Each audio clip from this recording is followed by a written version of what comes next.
Ya, oke, baik. Selamat pagi semuanya. Jadi pada hari ini, di minggu ini kita ketemu lagi di mata kuliah manajemen proyek. Nah, jadi pada minggu sebelumnya itu sudah membahas mengenai tentang bagaimana cara melakukan penghitungan. Jadi penghitungan serta melakukan evaluasi dari proyek yang dikerjakan tersebut, apakah sudah berjalan dengan baik, lalu melakukan tindak lanjut atau melanjuti dari suatu proyek yang dikerjakan, apakah proyek tersebut mengalami kendala, dan jika ada kendala, bagaimana mencoba untuk mengatasi kendala dari proyek tersebut. Kemudian ada juga syarat-syarat yang harus dicapai ya. Jadi pada saat mengerjakan atau menjalankan proyek tersebut ada beberapa persyaratan yang harus dilaksanakan sehingga bisa dikategorikan apakah proyek tersebut berjalan dengan baik atau berjalan dengan sesuai dengan arahan yang diarahkan pada saat proyek tersebut dibuat atau tidak sesuai. Nah, itu yang sudah kita coba pelajari di minggu sebelumnya. Lalu di minggu ini kita coba menggunakan atau memahami dari suatu tools atau alat elektronik namanya software ya. Jadi software ini fungsinya untuk menyusun atau mengatur dari pengerjaan proyek yang berlangsung tersebut. Jadi bagaimana pengerjaan proyek tersebut supaya bisa berjalan dengan baik, dengan benar, sehingga perlulah dilakukan penyusunan. Nah, ini kita coba masuk ke dalam software ya, jadi ke dalam software tersebut sebagai contohnya, karena software ini pada intinya atau pada dasarnya adalah software yang mudah atau user friendly yang mudah untuk digunakan. Jadi Anda hanya membaca bagaimana menggunakan step by step dari software tersebut sehingga bisa dilihat urutan atau langkah-langkah yang bisa dikerjakan oleh software tersebut.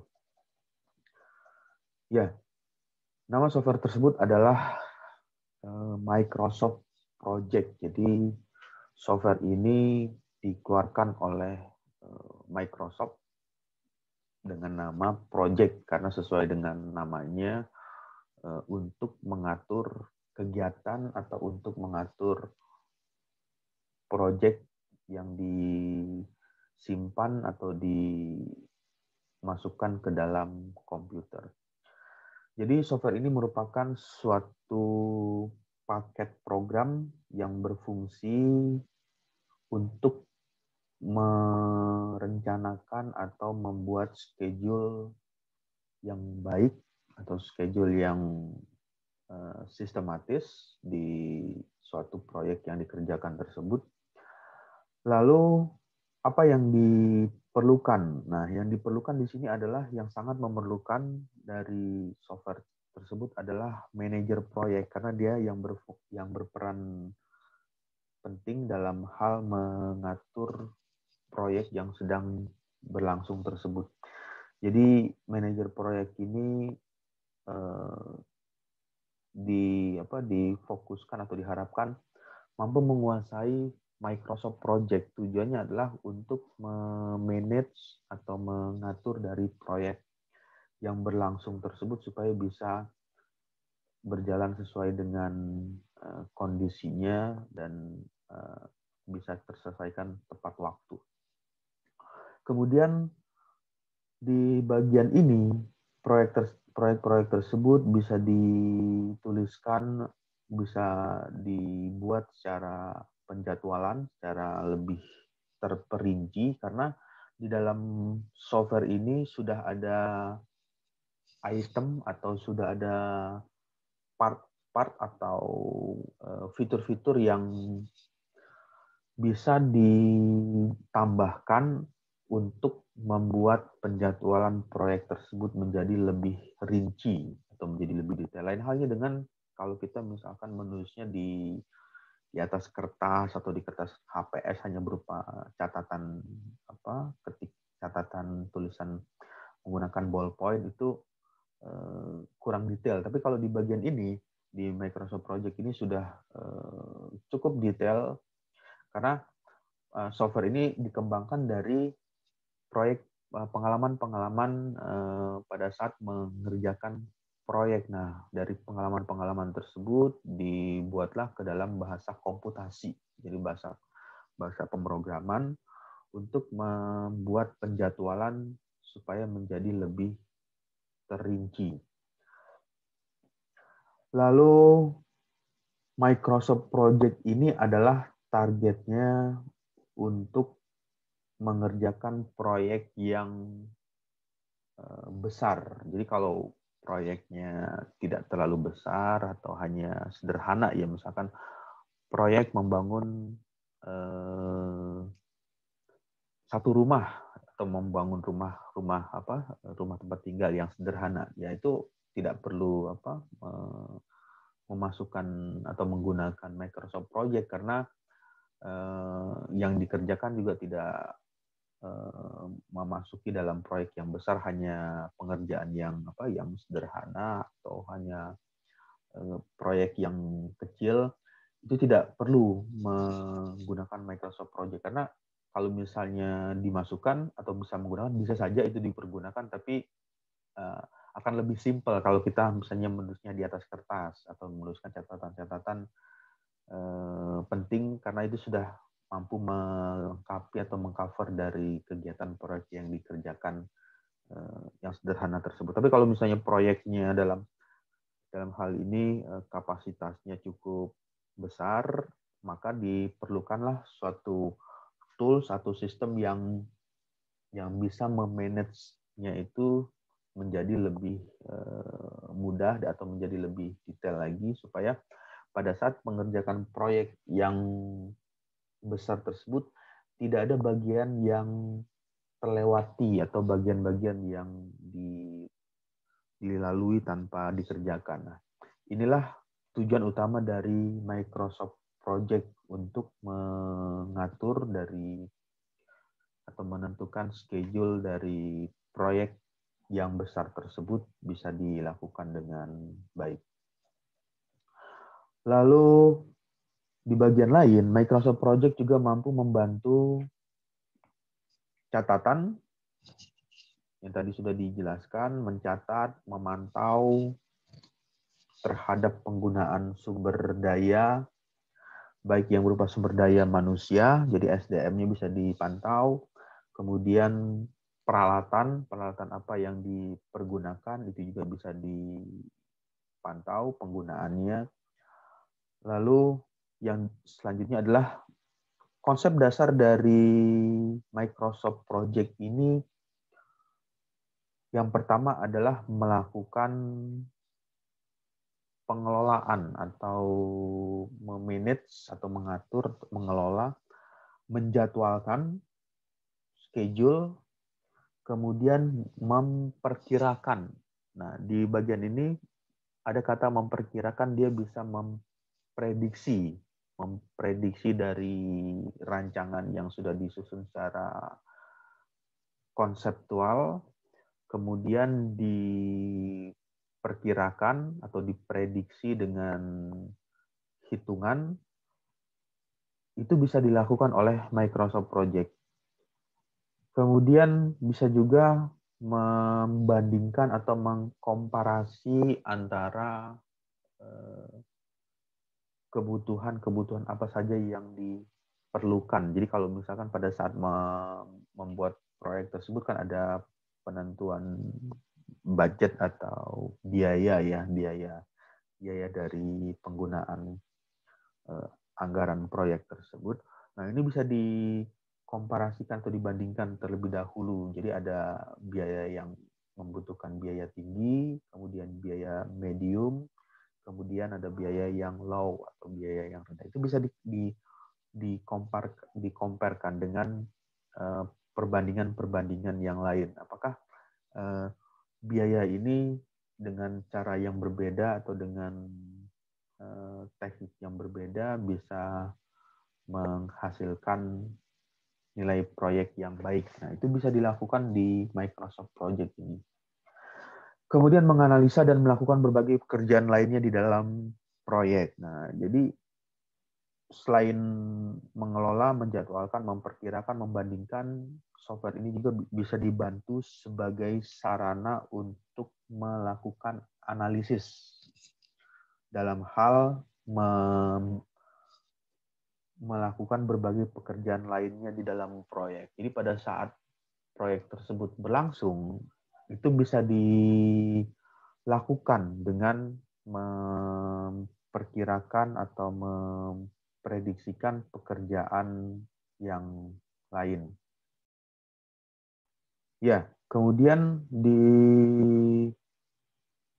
bagian lanjutan, dengan menggunakan tools atau menggunakan software ini, bisa lebih cepat mengelola pekerjaan dengan lebih baik, sehingga tidak banyak kehilangan waktu. Lain halnya dengan kalau kita menuliskan di atas kertas atau di atas kertas HVS atau notebook, tulisan berupa buku, yang bisa saja nanti tulisan tersebut hilang atau lupa menyimpan. Tapi kalau di software ini dia lebih lebih aman disimpan dan lebih mudah juga untuk didistribusikan, artinya digandakan.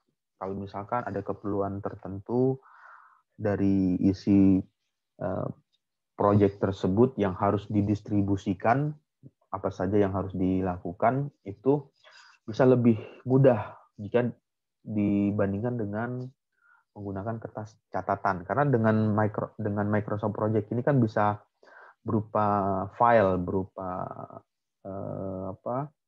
memori atau berupa data yang ada di komputer, ya itu akan lebih mudah disebarkan ya dengan menggunakan media email atau menggunakan WhatsApp atau menggunakan media yang lain. Nah, tapi kalau dengan catatan berupa catatan manual di atas kertas, ya itu akan cukup lama proses penyebarannya, mendistribusikan ke orang-orang yang terlibat di proyek tersebut, yang harus difotokopi terlebih dahulu.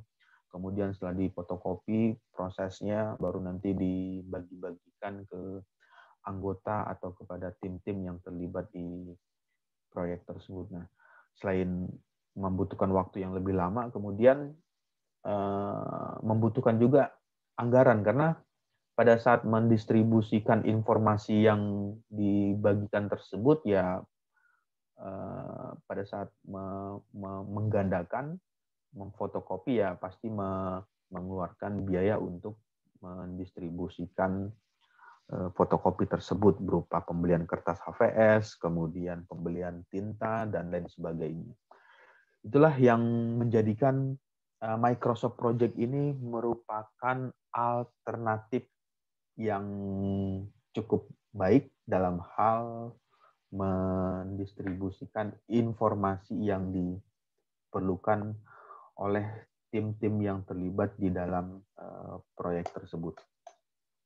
Kemudian secara general, Microsoft Project ini memiliki model, atau secara umum ya, Microsoft Project ini memiliki model tampilan layer yang amat banyak jenisnya. Jadi secara garis besar atau generalnya, tampilan Microsoft Project dibagi menjadi 3 macam.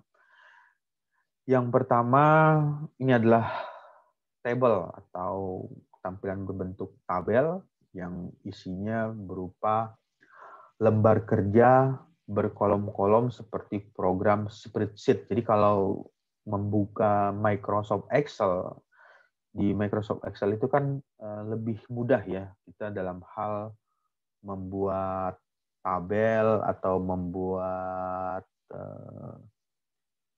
hitungan-hitungan yang menggunakan tabel. Di software Microsoft Project ini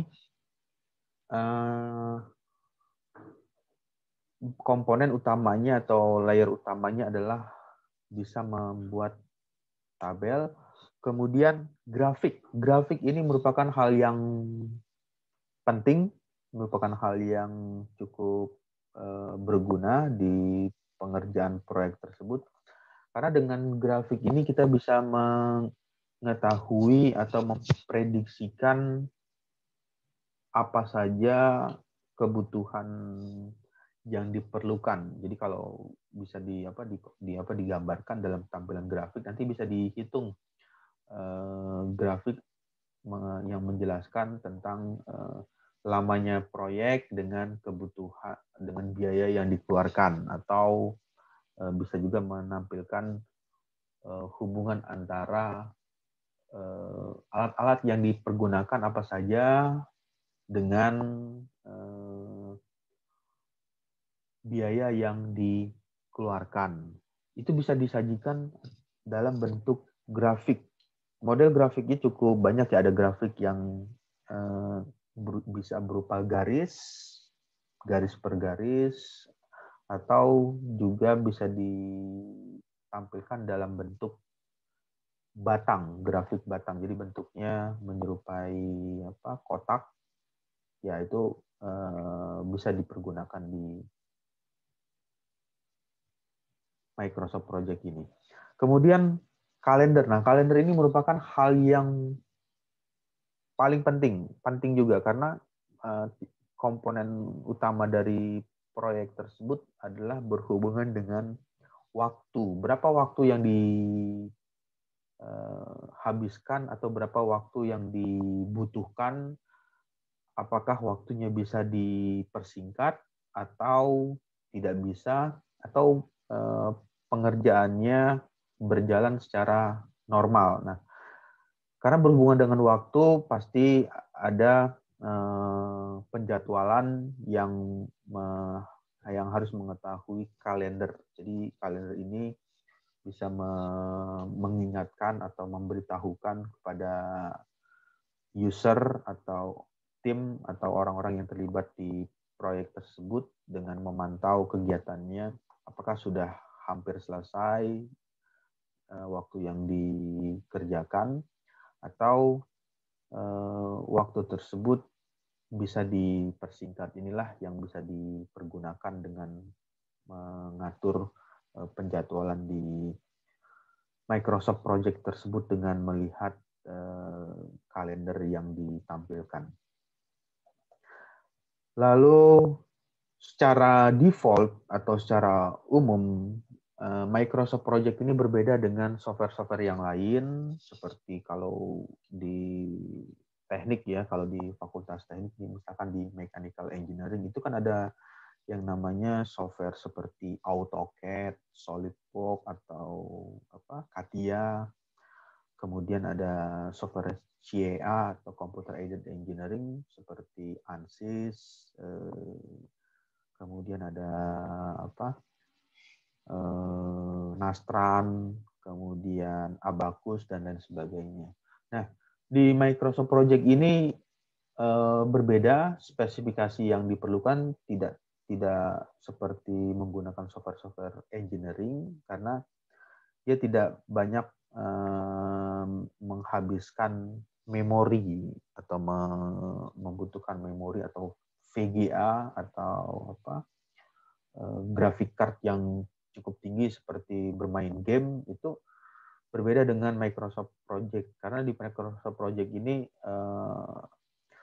komputer atau PC yang standar, yang defaultnya sudah ada Windows XP, Windows 7 atau Windows 10, itu sudah bisa diinstal dengan software Microsoft Project. Tidak perlu lagi menambah atau mengupgrade memori RAM-nya, kemudian VGA, dan lain sebagainya.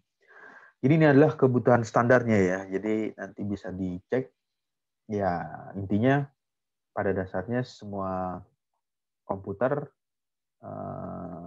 itu sudah bisa dipasang dengan Microsoft Project. Lalu kebutuhan akan hard disk yang kosong juga tidak terlalu besar, hanya 130 MB. Ini versi yang sebelumnya ya, 130 MB untuk versi Microsoft Project 2003. Tapi kalau untuk versi yang terbaru ya jelas agak sedikit ditambahkan ya, karena pada saat proses instalasi itu software tersebut sudah mengalami update dari project-projectnya, sehingga membutuhkan space kosong yang lebih besar untuk diinstal.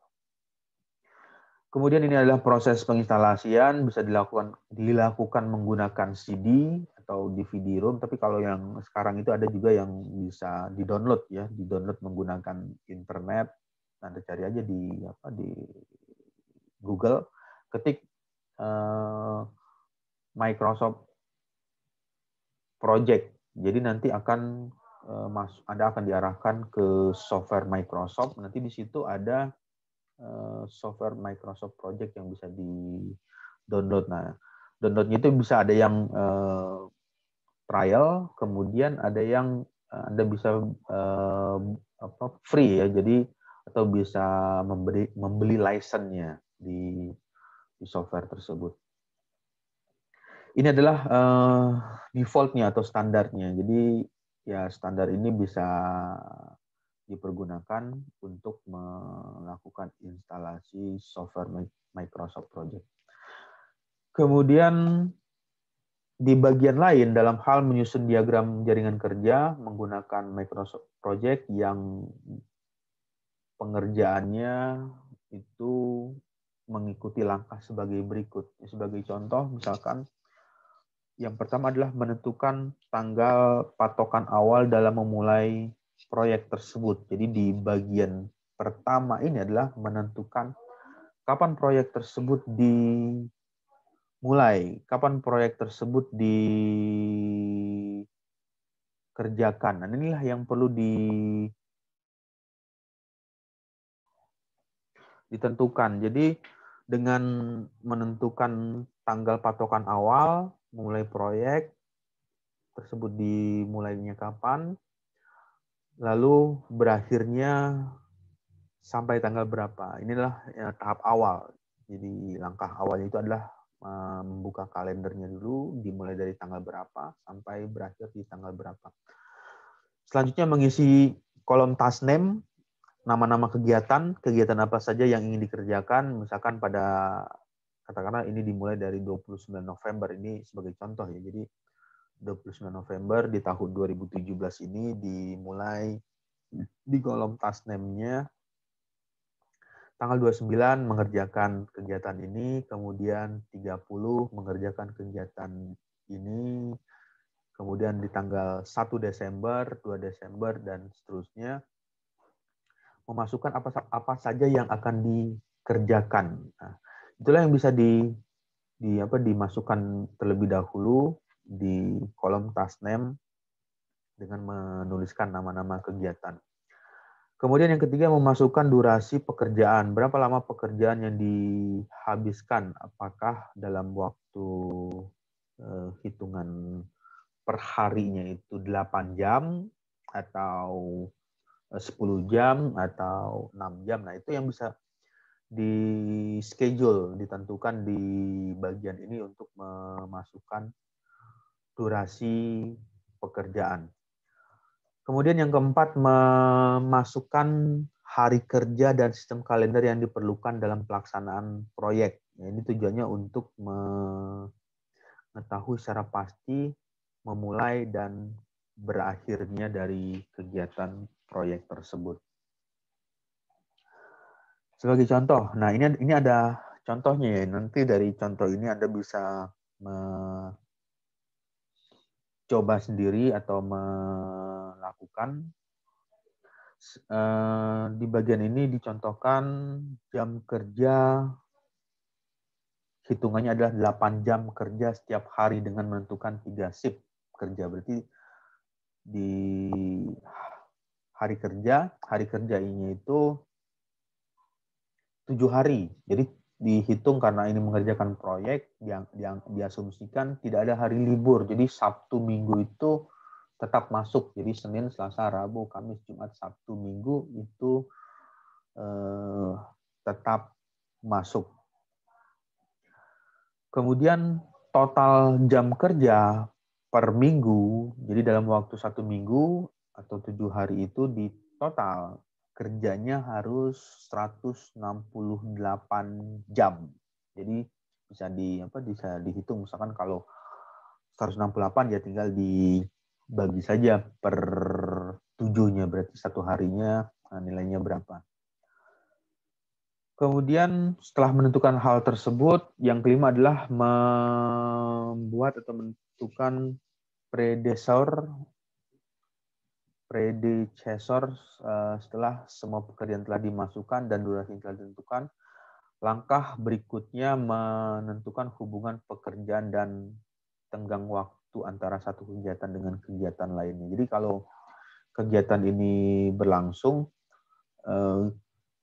tenggang waktunya itu atau waktu delay-nya atau waktu jedanya itu dibutuhkan berapa lama untuk mengerjakan kegiatan berikutnya. Jadi kalau misalnya tahap ketiga sudah selesai, nanti untuk masuk ke 4-nya itu apakah ada waktu yang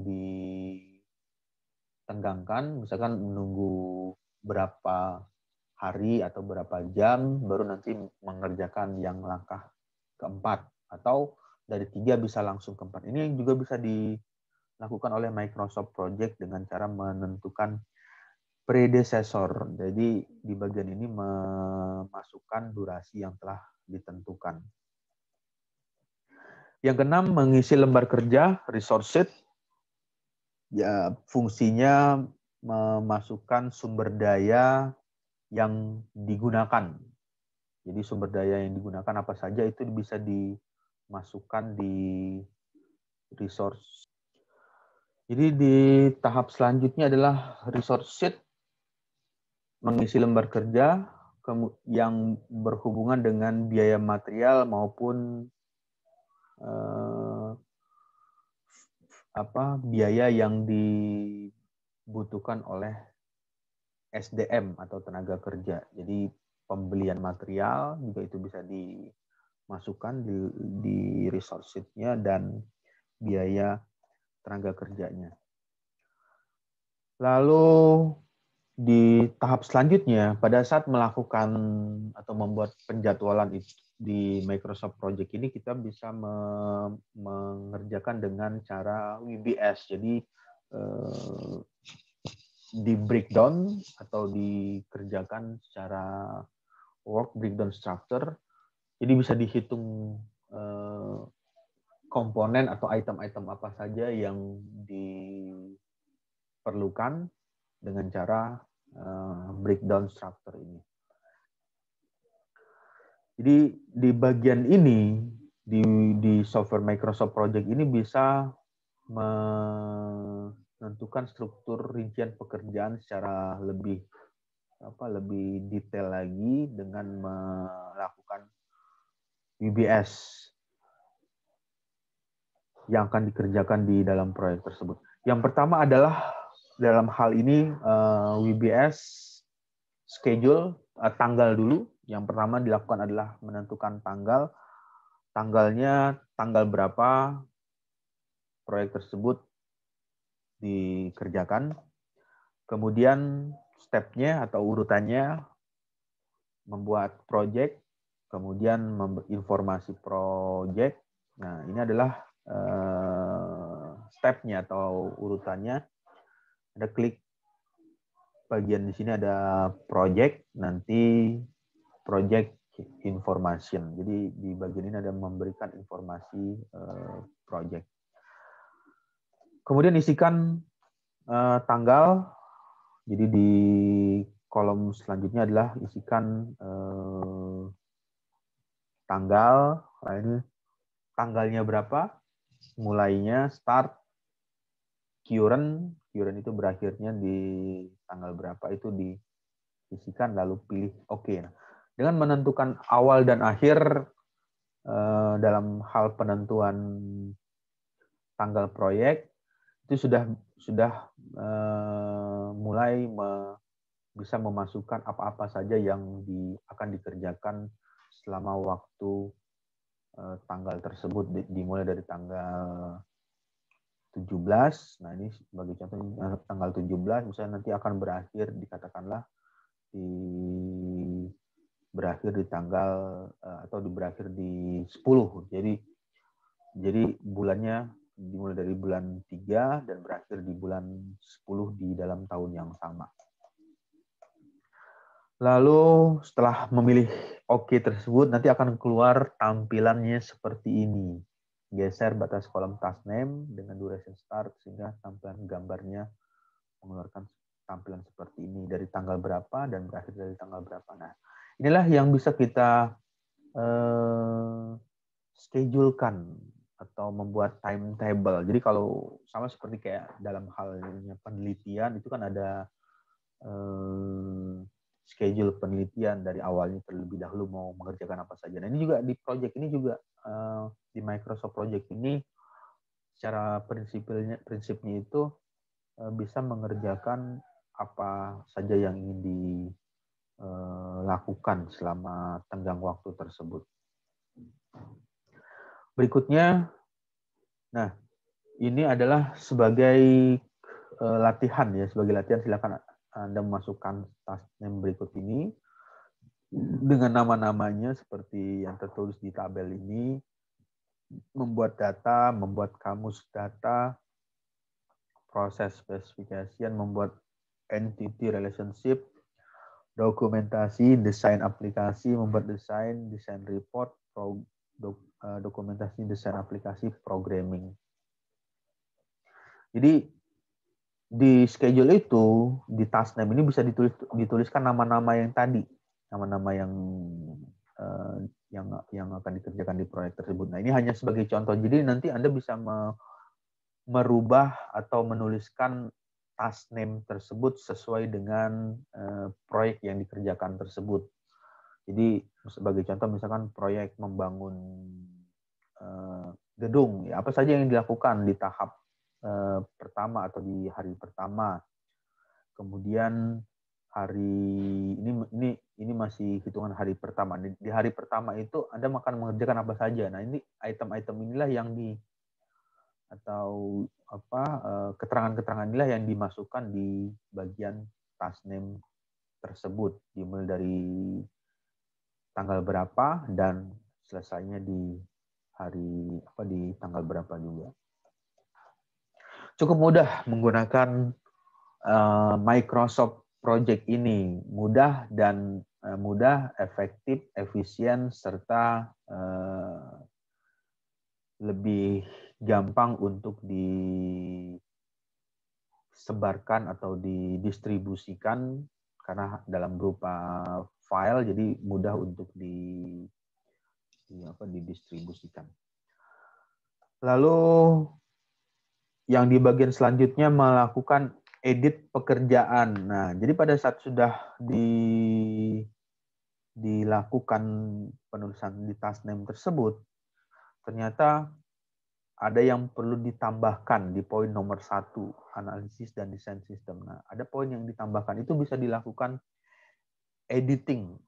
Dengan cara apa? Ya, dengan cara langkahkan atau arahkan mouse atau kursor yang ada pada kolom edit dengan melakukan satu kali klik, nanti akan keluar informasi atau kotak dialog seperti ini.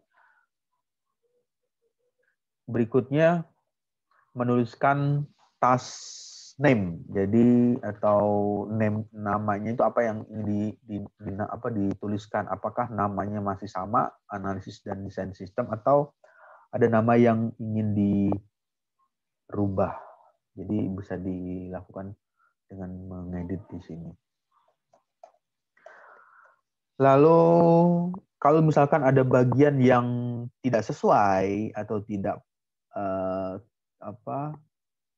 ada bagian yang lebih dari proyek yang dikerjakan tersebut, sebagai contoh ini kan sampai 11 ya, ternyata yang ingin dikerjakan pada waktu satu hari tersebut hanya 10 item atau 10 baris. Jadi ada 10 dari nomor 1 sampai 10. Nomor 11-nya karena waktu waktu tersebut sudah cukup panjang, jadi dialihkan ke esok hari. Jadi ini atau ke besoknya. Jadi ini bisa di delete atau dihapus di nomor 11 ini, digantikan di tanggal berikutnya. Untuk menghapus task name, langkahnya seperti itu. Arahkan mouse pada task atau bagian yang ingin dihapus, klik nomor 11 dan di delete apa yang ingin dihilangkan. Ya, jadi software project ini, Microsoft Project ini user friendly, artinya mudah digunakan, fleksibel, bisa ditambahkan, dikurangi data-data yang ingin dirubah dengan mudah. Jadi kalau menulis di kertas HVS kan, kalau misalnya ada data yang ingin dihilangkan atau dihapuskan, kita menggunakan tip X atau mencoret-coret. Jadi catatannya itu menjadi terlihat kotor. Tapi kalau di bagian ini lebih bersih tampilannya. Jadi tidak ada coretan-coretan. Nah, inilah salah satu manfaat dari penggunaan Microsoft Project tersebut, menjadikan lebih terlihat lebih rapi jika dibandingkan membuat catatan secara manual. Kemudian yang ke berikutnya, setelah melakukan delete task, dia akan hilang nomor tersebut. Bisa dilihat di sini nomornya yang awalnya sebelumnya ada nomor 11, sekarang menjadi hilang, tinggal 10. Yang di bagian lain itu menyiapkan atau menyisipkan task name. Nah, ini adalah task name-nya, arahkan mouse salah satu kolom yang diberi sisipan. Kemudian analisa sistem kepegawaian, kemudian membuat statement of purpose. Jadi inilah yang langkah-langkah yang bisa dilakukan di bagian selanjutnya untuk mengerjakan proyek yang berlangsung tersebut. Jadi cukup mudah kan kalau dilihat. Jadi hanya menambahkan atau mengurangi atau membagi atau mendelete apa saja yang ingin dihapus, itu sudah bisa dilakukan dengan cepat. Jadi tidak perlu melakukan dicoret-coret hal-hal apa saja yang perlu item-item apa saja yang perlu dihilangkan. Ya, ini adalah langkah-langkah ya. Jadi nanti Anda bisa mempelajari software tersebut dengan mudah, dengan fleksibel, dengan gampang, dengan seksama, dengan happy, karena tools ini sangat membantu Anda pada saat Anda terlibat di dalam proyek yang besar ya, atau proyek yang cukup mega proyek atau proyek yang besar. Di dalam proyek tersebut yang pekerjaannya tersebut harus dibuat secara lebih rinci, inilah merupakan sarana atau fasilitas yang bisa dipergunakan untuk mempermudah pengerjaan dari proyek tersebut. Ya, jadi nanti Anda bisa baca how used to Microsoft Project, ya lihat aja cara-caranya dilakukan, atau juga bisa menonton ya, karena di Microsoft Project ini banyak video-video yang bisa dilihat di channel YouTube. Anda ketikkan saja Microsoft Project, nanti akan banyak sekali tampilan atau video-video yang menjelaskan bagaimana menggunakan software tersebut. Ya, selain dari video YouTube, juga bisa nanti baca lagi di website Microsoft.